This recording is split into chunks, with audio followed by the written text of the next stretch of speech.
It is an objective fact that both the left and the right have gotten more extreme in the past decade. Ideas previously considered taboo have been increasingly mainstreamed from both directions. What all these ideologies have in common is that they have no use for studying the objective truth as it is, or learning from the viewpoints of other people. They are already certain of their own correctness and righteousness, and the only thing left to do is to impose their vision on the rest of society, by force or other illiberal means if necessary. Such ideologies have no use for free speech. On the other hand, moderates have a consistent interest in defending free speech. This is because moderates don't have a pre-established commitment to an extreme ideology.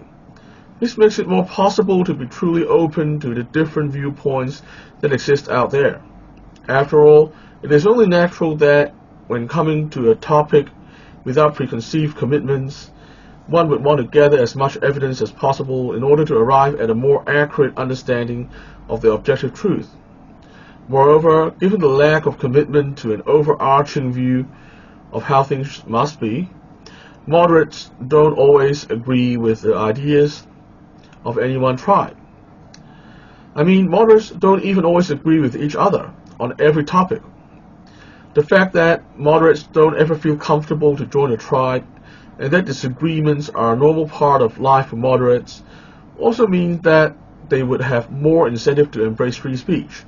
This is because free speech is both a mechanism for resolving our differences and also a way to agree to disagree peacefully when we must. Herein lies an important paradox. Free speech allows people to reject moderation. Putting it another way, free speech must allow people to not be moderates. But if too few committed and outspoken moderates remain, free speech itself might cease to exist. In this way, some doomers might even say it is inevitable that free speech eventually digs its own grave. Is there a way we can resolve this paradox so that free speech doesn't end up digging its own grave?